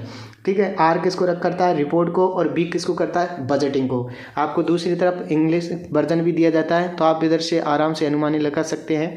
हमें यहाँ पर पूछा गया है कि which letter is the refers to the word which means issues, order and instruction. यानी कि इंस्ट्रक्शन देने का काम किसका हो जाएगा? तो ये आपके किसका रहने वाला है? तो सही जवाब की बात करें तो इंस्ट्रक्शन काम किसका हो जाएगा? आपके डायरेक्शन। ठीक है, डायरेक्शन को ही हम इंस्ट्रक्शन के नाम से भी जानते हैं। ठीक है, चलेंगे आगे। संगठन के शास्त्रीय सिद्धांत का मुख्य रूप से संबंध है। संगठन का जो शास्त्रीय सिद्धांत है उसका मुख्य रूप से संबंध क्या है? क्या आपके औपचारिक संगठनात्मक संरचना से, प्रशासन की प्रक्रिया से, आर्थिक मानव की अवधारणा से, या संगठन के सिद्धांत से, या संगठन में अनौपचारिक समूह की भूमिका से? तो सही जवाब की बात करें तो इसके लिए सही उत्तर का चयन करना है। तो बिल्कुल संगठन के शास्त्रीय सिद्धांत के मुख्य रूप में, बिल्कुल औपचारिक संगठन के संरचनात्मक रूप में होता है, प्रशासन की प्रक्रिया के रूप में होता है, आपके आर्थिक मानव की अवधारणा ये भी होता है, संगठन के सिद्धांत ये भी होता है, संगठन के अनौपचारिक समूह की भूमिका ये नहीं होती है। बाद बाकी आपके 4 और रहेंगे, 1, 2, 3, 4। 1, 2 नहीं है इसमें, तो सही जवाब हो जाएगा 4। चलिए आगे। निम्नलिखित में से कौन सी अवधारणाएं टेलर के वैज्ञानिक प्रबंध में से संबंधित हैं? बताइए फटाफट से, कौन सी अवधारणा है जो वैज्ञानिक के प्रबंध से संबंधित है? तो आपके अंगूठे का नियम और मानसिक क्रांति, अनौपचारिक संगठन और आदेश की एकता, समय एवं गति अध्ययन और मानसिक क्रांति। बिल्कुल, भेदपूर्ण दर प्रणाली और आदेश की एकता नहीं। ऑप्शन 3 इसके सापेक्ष में क्या हो जाएगा? सही जवाब हो जाएगा। आगे चलते हैं अपन। मैक्स वेबर द्वारा प्रतिपादित आदर्श प्रारूप नौकरशाही की निम्न में से कौन सी विशेषता नहीं है? तो सही बात करें तो कौन सी विशेषता नहीं है? तो इसकी पहले तो विशेषता देख लो आप कौन कौन सी होती है। ठीक है, उनमें बात करें कैरियर की सेवाएं, ये विशेषता है किसकी? मैक्स वेबर द्वारा प्रतिपादित जो आदर्श प्रारूप या नौकरशाही है उसकी, कि कैरियर की सेवाएं होती हैं, सेवा अनुबंधन के आधार होते हैं, योग्यता आधारित सेवा में प्रवेश होता है, लेकिन प्रतिबद्ध नौकरशाही ये इनमें विशेषताओं में शामिल नहीं है। जिलाधीश मूलतः होता है एक सामान्य अधिकारी, एक विशेषज्ञ अधिकारी, एक पत्रकार या एक राजनीतिज्ञ। तो क्या होता है आपके? एक सामान्य अधिकारी। ठीक है, ऑप्शन ए सही जवाब हो जाएगा। आगे आपके सामने देकार्ते के मत में यथार्थ ज्ञान की प्राप्ति के दो स्रोत हैं। कौन से हैं आपके? निगमन एवं शब्द प्रमाण, सहज ज्ञान एवं निगमन, सहज ज्ञान एवं अनुभव, निगमन एवं अनुभव। बताइए फटाफट से कौन सा है इसके सापेक्ष में जो सही रहने वाला है। देकार्ते के मत में यथार्थ ज्ञान की प्राप्ति के दो स्रोत हैं, तो कौन सा है आपके? एक तो सहज ज्ञान एवं निगमन। बौद्ध मत में चतुर आर्य सत्य व्यक्त करता है कि दुख है, दुख का कारण है, दुख निरोध मार्ग है या दुख निरोध है। तो सही जवाब क्या हो जाएगा? बौद्ध मत में चतुर आर्य सत्य व्यक्त करता है। तो चौथा आर्य सत्य कौन सा है? पहला तो कौन सा है? दुख है, तो दुख का कोई ना कोई कारण है। दूसरा फिर आपके क्या है? तीसरा दुख निरोध का, और फिर दुख निरोध का मार्ग कौन सा है? चतुर्थ आर्य सत्य है। आगे चलेंगे, यानी आपको जैन धर्म, बौद्ध धर्म, सिंधु घाटी सभ्यता, ठीक है, इनको तो मोस्टली पढ़ के जाना है। उपनिषदों में जागृत अवस्था में आत्मा को कहा गया है आपके वैश्वानर, तेजस, तुरीय या प्राज्ञ। फटाफट से बताइए आपके आत्मा को क्या कहा गया है? तो सही जवाब क्या हो जाएगा आपके? वैश्वानर, ऑप्शन ए। आगे है सही युग्म का चयन कीजिए। बेंथम सुखों में गुणात्मक भेद है। मिल सुखों में मात्रात्मक भेद है, गुणात्मक भेद नहीं। बेंथम सुखों में केवल मात्रात्मक भेद है। आगे है मिल सुखों में गुणात्मक भेद है, मात्रात्मक भेद नहीं है। तो सही की बात करूं कि सही युग में कौन सा है, तो कौन सा है? बेंथम ने कहा था कि सुखों में केवल कौन सा है? मात्रात्मक भेद है भाई साहब, ठीक। आगे जैन दर्शन में पंच महाव्रत हैं। सत्य, अहिंसा, ज्ञान, अपरिग्रह, ब्रह्मचर्य। बताइए फटाफट से इनमें से कौन सा है जो पंच महाव्रत में शामिल है? तो सत्य है, अहिंसा है, अस्तेय है, अपरिग्रह है और ब्रह्मचर्य है। बिल्कुल पंच महाव्रत हैं, सत्य है, अहिंसा है, अस्तेय है यानी कि चोरी नहीं करना, अपरिग्रह यानी कि धन का अधिक संचय नहीं करना, और फिर आपके ब्रह्मचर्य। तो कौन सा हो जाएगा? ऑप्शन 4 इसके सापेक्ष में सत्य हो जाएगा, क्योंकि विवेक नहीं है, आगे धर्म नहीं है और इसमें ज्ञान नहीं है, ठीक है। तो इसलिए कौन सा जवाब हो जाएगा? ऑप्शन 4। याद रखेंगे पंच महाव्रत कौन से हैं? सत्य, अहिंसा, अस्तेय, अपरिग्रह, ब्रह्मचर्य। ब्रह्मचर्य, अपरिग्रह, अस्तेय, अहिंसा, सत्य। गांधी के अनुसार निम्न में से कौन सा सही नहीं है? चलो बताओ। सत्य तथ्यों का प्रत्यक्ष है, सत्य ईश्वर से अभिन्न है, अहिंसा हिंसा का अभाव मात्र है, अहिंसा में प्रेम तथा सत्य समाविष्ट है। सही की बात करें या सही नहीं है तो कौन सा नहीं है? कि सत्य तथा तथ्यों का प्रत्यक्ष, ये तो क्या है? सही है। सत्य ईश्वर से अभिन्न है, ये भी सही है। अहिंसा हिंसा का अभाव मात्र है, ये इसके सापेक्ष में क्या हो जाएगा? गलत। बात बाकी ये भी सही है। तो कौन सा सही नहीं है? 3 नंबर वाला। वर्णाश्रम धर्म का उद्देश्य है मोक्ष की ओर उन्मुख करना, समाज तथा व्यक्तित्व का सर्वांगीण विकास करना, सामाजिक विभाजन को बनाए रखना या भौतिक संपन्नता को सुनिश्चित करना। तो जो वर्णाश्रम धर्म है या वर्णाश्रम धर्म का उद्देश्य है वो क्या है? कि समाज तथा व्यक्ति का सर्वांगीण विकास करना, ठीक। आगे आपके सामने वैदिक दर्शन में सृष्टि उत्पत्ति व्याख्या निम्न में पाई जाती है। नासदीय सूक्त में, हिरण्यगर्भ सूत्र में या आपके पुरुष सूक्त में या उपरोक्त सभी में। तो सही बात करें कि वैदिक दर्शन में जो सृष्टि उत्पत्ति की व्याख्या देखने को मिलती है आपको, तो इन सभी के अंदर मिलती है। ऑप्शन 4 सही जवाब। आगे है सुकरात के अनुसार ज्ञान। बताओ भाई साहब, सुकरात के अनुसार ज्ञान क्या है? तो सुकरात के अनुसार ज्ञान है वो आपके सद्गुण नहीं है, सद्गुण हेतु आवश्यक नहीं है, सद्गुण हेतु यदा कदा आवश्यक है, सद्गुण की आवश्यकता और पर्याप्त शर्त है। बिल्कुल सही हो जाएगा कि सुकरात के अनुसार जो ज्ञान है वो क्या है? कि सद्गुण की आवश्यकता और पर्याप्त शर्त है। नैतिक कर्ता निम्न के लिए उत्तरदायी नहीं है। स्वैच्छिक कर्म के लिए, आदत्यजन्य कर्म के लिए, अनैच्छिक कर्म के लिए या स्वकल्पित कर्म के लिए। तो सही जवाब क्या हो जाएगा? कि जो नैतिक कर्ता है निम्न के लिए उत्तरदायी नहीं है। किसके लिए नहीं है? अनैच्छिक कर्म के लिए। आगे चलेंगे। दंड का कौन सा सिद्धांत अपराध को सामाजिक एवं मनोवैज्ञानिक समस्या के रूप में स्वीकार करता है? दंड का कौन सा सिद्धांत अपराध को सामाजिक एवं मनोवैज्ञानिक समस्या के रूप में स्वीकार करता है?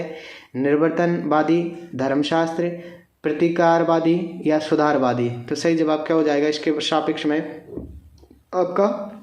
सुधारवादी। परम पुरुषार्थ है तो हमने कई बार बात की और कई बार पूछा गया ये क्वेश्चन, ठीक है। 2023 में भी आया था अभी कि परम पुरुषार्थ या पुरुषार्थ कौन से हैं कौन से नहीं है, ठीक है ना। पुरुषार्थ याद रखना है कौन से, कि अर्थ, धर्म, काम, मोक्ष, ये हमारे 4 पुरुषार्थ हैं। और परम पुरुषार्थ कौन सा है? मोक्ष। ये भी मोस्ट है, इसको भी मोस्ट लगा के रखना कि गीता के अनुसार स्थित प्रज्ञ वह है जो कौन, कि आपके असफलता और सफलता के स्वभाव या सफलता में समभाव रखता है, वही आपके क्या है? स्थित प्रज्ञ, यानी कि इमोशन लेस। सीधा सा हम कह सकते हैं कि आपके चाहे सफलता मिली हो या असफलता मिली हो, ऐसा नहीं है कि भाई सफलता मिल गई उछल कूद के वो गिर रहा है, गुलांटियाँ खा रहा है कि भाई मैं बन गया 2nd ग्रेड का मास्टर, अब चीर दूंगा, फाड़ दूंगा, दुनिया में आग लगा दूंगा, तो ऐसा कुछ नहीं। और अगर वो असफल भी हो गया तो ऐसा नहीं है कि मुझे मास्टर ने पढ़ाया नहीं, मैंने ये सब्जेक्ट नहीं पढ़ी, ये नहीं किया, नहीं तो मेरा ये हो जाता, कुछ नहीं भाई। एवरीथिंग इज, जो कुछ भी होता है सब अच्छे के लिए होता है, ठीक है। तो यही आपके क्या कहता है? स्थिर प्रज्ञ। निम्नलिखित में से किस देवता को ऋत का संरक्षक कहा गया है? इंद्र, अग्नि, वरुण, विश्वकर्मा? सही जवाब हो जाएगा क्या आपके? तो वरुण। 3 सही जवाब। आगे है सूची 1 का सूची 2 से मिलान कीजिए और नीचे दिए गए कोड का उपयोग करके सही उत्तर का चयन करना है। बताइए फटाफट से। स्थूल उपयोगितावाद किसके द्वारा दिया गया था? ठीक है, तो स्थूल उपयोगितावाद आपके दिया था किसने? बेंथम ने, ठीक भाई। आपके सुसंस्कृत उपयोगितावाद, सुसंस्कृत उपयोगितावाद किसके द्वारा दिया गया था? तो वो दिया गया था आपके मिल के द्वारा। मुख्य सद्गुण किसके द्वारा दिए गए थे? तो प्लेटो के द्वारा। आपके निरपेक्ष आदेश किसके द्वारा दिया गया था? तो कांट के द्वारा। सही जवाब क्या हो जाएगा? 3, 1, 4, 2।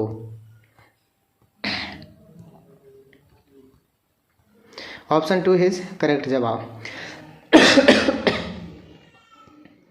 चलिए नेक्स्ट। कांट के अनुसार केवल वही कर्म कर्तव्य है जिसका आधार सिद्धांत हो, स्वानुभूति हो, सामान्य हेतु हो, कर्तव्य के लिए हो, परिणामों का विचार हो। तो सही जवाब क्या हो जाएगा कि कांट के अनुसार केवल वही कर्म कर्तव्य है जिसका क्या हो? जिसका आपके अच्छा, हाँ बिल्कुल सही है। जिसका क्या हो कि कर्तव्य के लिए हो, भाई आपका क्या है? कर्म कर्तव्य है, ठीक है। आगे चलेंगे। प्लेटो को स्वीकार है, प्लेटो को क्या स्वीकार था? तो प्लेटो को ज्ञान ही सद्गुण है, सुखवाद है, मुख्य सद्गुण है, स्वर्णिम मध्यम मार्ग है। तो क्या है आपके? मुख्य सद्गुण मार्ग। ये तो आपके किसको था? प्लेटो को स्वीकार। कक्षा में सहायक सामग्री का प्रयोग किया जाना चाहिए, साधन के रूप में, मनोरंजन के रूप में, साध्य के रूप में, भटकाने के लिए। तो किसके रूप में किया जाना चाहिए? साधन के रूप में, ठीक। आगे आपके सामने शिक्षण में प्रायोजना विधि महत्वपूर्ण है क्योंकि ये आपके विद्यार्थियों के लिए आनंददायक है, होती है, कार्य करना होता है, शिक्षक स्वतंत्र होता है, करके सीखना स्थायी होता है। बिल्कुल, तो ये आपके इसमें क्या होता है? करके सीखना स्थायी होता है। और आपके प्रोजेक्ट मेथड के जो जनक माने जाते हैं वो कौन माने जाते हैं? किलपैट्रिक को माना जाता है, ठीक है। सामाजिक अध्ययन विषय में पर्यटन निम्न दृष्टि से सर्वाधिक महत्वपूर्ण है। मनोरंजन की कक्षा से दूरी, प्रत्यक्ष ज्ञानार्जन और सामूहिक समायोजन। किसके लिए? तो प्रत्यक्ष ज्ञानार्जन के लिए। ऑप्शन 2 सही हो जाएगा। सामाजिक अध्ययन के किसी बड़े टॉपिक के सिंहावलोकन हेतु निम्नांकित में से कौन सी शिक्षण विधि सर्वयुक्त उपयुक्त होगी? बताओ भाई फटाफट से। क्या आपकी समस्या समाधान, परियोजना, सहपाठी शिक्षण या व्याख्यान विधि? तो सिंह अवलोकन का मतलब ये है कि सिंह की तरह उसका अवलोकन करना, तो उसके लिए कौन सा हो जाएगा? व्याख्यान विधि। आगे आपके सामने NCF 2005 के अनुसार सामाजिक विज्ञान विषय के द्वारा विद्यार्थियों को ऐसा ज्ञान दिया जाना चाहिए जिससे जिससे क्या हो, क्या समाज में शांति का आधार बने। ठीक, आगे परंपरागत व्यवसाय में रुचि बने। ठीक है, नई पीढ़ी उपस्थित नेतृत्व का अनुसरण कर सके या सामाजिक समस्या का समाधान कर सके। तो एनसीएफ 2005 में कहा गया था कि समाज में क्या हो, शांति का आधार बने, और जब शांति का आधार होगा तो ये सभी काम ऑटोमेटिक हो जाएंगे। जॉन डीवी के द्वारा दिए गए परावर्तक चिंतन की अवस्थाओं में निम्नांकित में से कौन सा समाहित नहीं है? परिकल्पना, परिरक्षण, बौद्धिकीकरण या आरंभ। तो सही जवाब क्या हो जाएगा इसके सापेक्ष में? तो वो हो जाएगा कौन सा?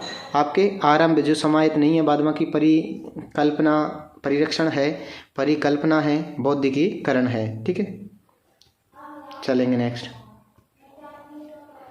निम्नांकित में से कौन सा चरण हर्बर्ट उपागम एवं मॉरिसन उपागम में समान है? तैयारी, प्रस्तुतिकरण, अन्वेषण या सामान्यीकरण। तो सही जवाब क्या हो जाएगा कि जो प्रस्तुतिकरण है वो दोनों में ही है, चाहे हर्बर्ट वाले हों उपागम या मॉरिसन वाले उपागम हो। सामाजिक अध्ययन के शिक्षक के लिए अत्यधिक महत्वपूर्ण है कि वह प्रसन्न व्यक्ति का हो, देशाटन से प्रेम करे, तत्कालिक घटनाओं का ज्ञान रखे और सौंदर्य प्रेमी हो। तो उसके लिए क्या जरूरी है कि तत्कालिक घटनाओं का ध्यान रखे। ठीक है ना, कहाँ पर कौन सी घटनाएं घटित हो रही हैं, कौन समाज में क्या दिख रहा है, तो उन सब के बारे में हम देखें। आगे, निर्मितवादी शिक्षण उपागम में निम्न गतिविधियां सम्मिलित हो सकती हैं। बताओ फटाफट से। अभिनय, व्यक्तिगत कार्य, सामूहिक कार्य या सभी। तो बिल्कुल निर्मितवादी उपागम की जब हम बात करें तो उनके अंदर ये सभी के सभी विकल्प शामिल हो सकते हैं। ऑप्शन 4 इसके लिए सही जवाब है। सामाजिक अध्ययन का शिक्षक कंप्यूटर का प्रयोग कर सकता है शिक्षण में, शैक्षिक निर्देशन एवं परामर्श में, परीक्षा कार्य में या उपरोक्त सभी में। तो सही जवाब क्या हो जाएगा? उपरोक्त सभी के अंदर। सामाजिक अध्ययन विषय संबंधित है, समाज से भी है, दर्शन से भी है, प्रशासन से भी है, व्यक्ति से भी है, इसीलिए इसको आरपीएससी ने कह दिया कि सभी से है, यानी कि बोर्ड के द्वारा ये डिलीट कर दिया गया था।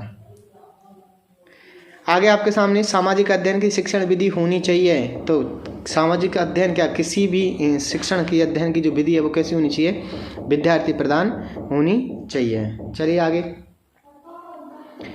निम्नांकित में से कौन सा कथन शिक्षण सहायक सामग्री के संदर्भ में सही नहीं है? पोस्टर प्रक्षेपी सामग्री है, चलचित्र दृश्य सामग्री है, ग्राफ एवं चार्ट दृश्य सामग्री है, प्रिंटेड मानचित्र अप्रक्षेपी सामग्री के उदाहरण हैं। तो सही नहीं है। तो सही जवाब क्या हो जाएगा कि जो पोस्टर है वो प्रक्षेपी सामग्री है। पोस्टर प्रक्षेपी नहीं है, दृश्य सामग्री है। ठीक है ना। आगे आपके सामने सामाजिक अध्ययन शिक्षण का प्रमुख उद्देश्य होना चाहिए। बताओ फटाफट से, क्या उद्देश्य होना चाहिए? क्या भूगोल की जानकारी देना है? हाँ भाई साहब, देना तो है। इतिहास को स्मरण करवाना है? हाँ। राजनीतिक स्थितियों का ज्ञान देना है। लेकिन सबसे जो महत्वपूर्ण काम है वो क्या है कि हमें सामाजिक गुणों का विकास करना है। मास्टर बनने के बाद सबसे पहले बच्चे के अंदर आपके मॉरलिटी होनी चाहिए। ठीक है, ऐसा नहीं तो मुझसे कूट रहे हो, है ना, तो ऐसे मॉरलिटी नहीं आएगी। उसको संस्कार दो उचित, अच्छे वाले। ठीक है, उनको बताओ कि किसी भी विषय को अन्य विषयों से सह संबंधित कर पढ़ाना आवश्यक है, क्योंकि ज्ञान अखंड है, मस्तिष्क अविभाज्य है, अधिगम में स्थायित्वता है। सभी विकल्प सही हैं बिल्कुल। इसीलिए हम उनको सह संबंध पढ़ाते हैं कि ज्ञान अखंड है, यानी कि अलग नहीं है, ये खंडों में बटा नहीं है, मस्तिष्क अविभाज्य है, अधिगम में स्थायित्वता है। तो सभी विकल्प क्या हो जाएंगे? सही हो जाएंगे। उचित व्यवहार के विकास के लिए निम्न में से क्या प्रयोग किया जाना चाहिए? उपेक्षा, दंड, शक्ति या प्रशंसा। बताओ फटाफट से। सही जवाब होगा क्या आपके? प्रशंसा करो और उनसे कुछ भी काम करवाओ। वाह बेटा, तू तो घणो ही चौको है, थारे से अच्छे छोरो तो मैंने आज तक देखो ही कौन है ना। तो ऐसे करोगे तो बच्चा बोले अरे यार मार साहब घना जोरदार है, मैंने एक ही बात मारना चाहो। सुबह बोल दो भले से कि बेटे सुबह 7 बजे आना है तुम्हें पढ़ने के लिए, आएगा बिल्कुल जोरदार, है ना।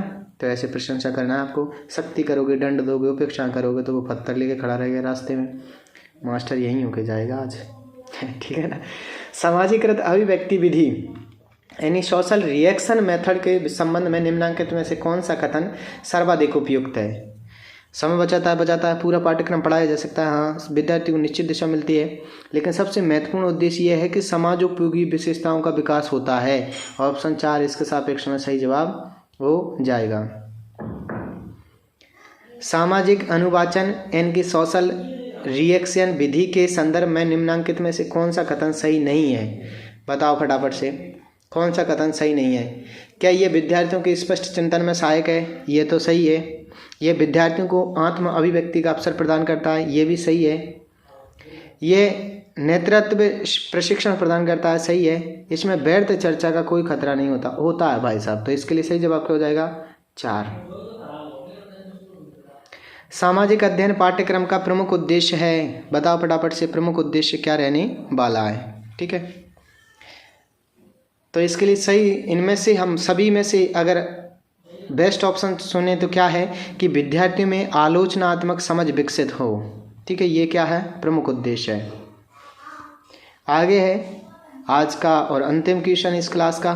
ठीक है, इसके बाद में पुनः क्लास होगी थोड़ी देर बाद, वो आपके नेक्स्ट इसी साल हुआ दूसरे पेपर को लेकर के होगी। ठीक है, तो आपके हर्बर्ट उपागम का एक चरण नहीं है, तैयारी, सामान्यीकरण, प्रशस्तीकरण या कोई विकल्प नहीं है। तो सही बात करें तो क्या हो जाएगा इसके सापेक्ष में?